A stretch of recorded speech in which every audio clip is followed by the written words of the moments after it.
Today, we're talking about something that seems almost impossible. The very first peace talks between Russia, Ukraine, and the US, happening while the war itself was still going full throttle. And that really gets to the heart of it, doesn't it? It's the big question that looms over any conflict. How can you even begin to talk about peace when the fighting hasn't stopped? Well, in Abu Dhabi, they gave it a shot. And that's where this story really kicks off. All right, Section 1, a table for three.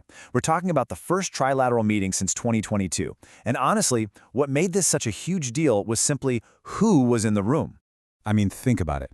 For the very first time since the invasion began, you had officials from Russia, Ukraine, and the United States all sitting down together. For 2 straight days, they were face to face, trying to hammer out a way to end this war. So to really get what's going on here, you need a little context. It all starts with the full-scale invasion in February 2022. Then you fast forward to August 2025, and there's this key meeting in Anchorage between Trump and Putin. They came up with what's being called a formula for peace, which, as you'll see, is a big deal. And that formula is what set the stage for these trilateral talks in Abu Dhabi in January 2026. Next up, words of peace, acts of war. And this subtitle, The Reality on the Ground During Negotiations, really gets to the core problem here. Because while all this diplomacy was happening, the situation on the ground, well, it was a completely different story. And this is where it gets so incredibly stark. You look at what's happening at the table, and it's all diplomatic language, right? They're talking about possible parameters for ending the war. The US is calling it a good sign. Russia says it has a sincere commitment. But then you look at what's happening on the ground, at the exact same time. You've got waves of airstrikes, critical infrastructure getting hammered in the freezing cold, and both sides accusing each other of barbaric crimes. It's like 2 separate realities collide. So let's break that down. Ukraine reported that while these talks were going on, Russian airstrikes were hitting their energy infrastructure. They said 1 person was killed and 35 were injured across the country. In Kharkiv, a maternity hospital and a hostel for displaced people were reportedly damaged. And in Kyiv, critical infrastructure was hit, which left thousands and thousands of people with no heat.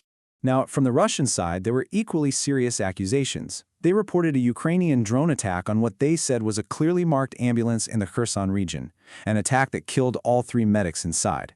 They also reported a missile attack that targeted energy infrastructure in the Russian border city of Belgorod. And this is a really important point to make. The BBC, which is where this information is coming from, could not independently verify these reports from either side. So we're just laying out the claims as each side made them. You know, these attacks have massive, real-world consequences. We're talking about temperatures dropping to minus 12 degrees Celsius.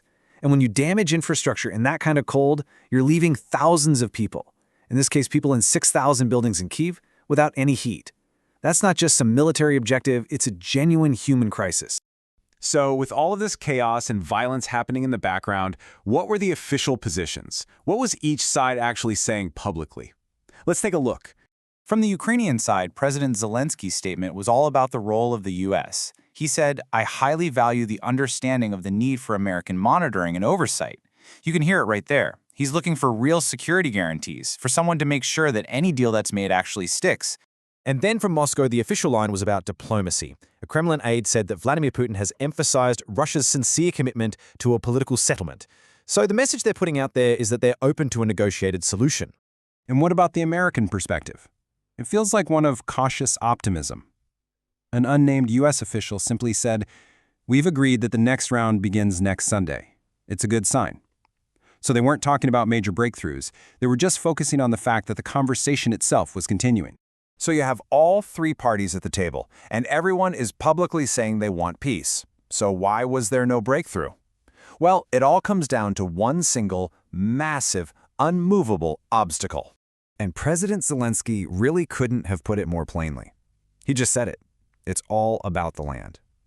And that one issue overshadowed absolutely everything else. And to put that into perspective, we are talking about roughly 20% of Ukraine's territory that is currently occupied by Russia. This isn't some minor border dispute. It is a huge chunk of the country. At the core of Russia's position is something called the Anchorage Formula.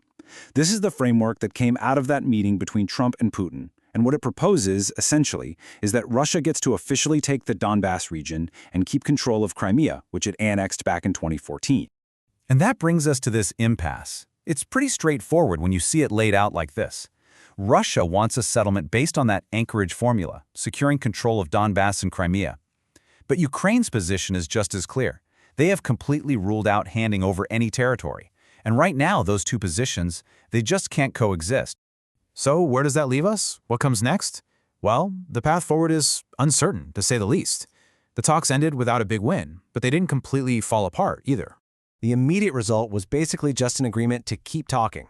All three sides decided they would go back, consult with their leaders, and then schedule another round of negotiations. So for now, the dialogue continues. And that brings us right back to where we started. With the war still raging, and with neither side willing to budge an inch on the fundamental issue of land, you just have to wonder, when they sit down at that table, are they even talking about the same kind of peace?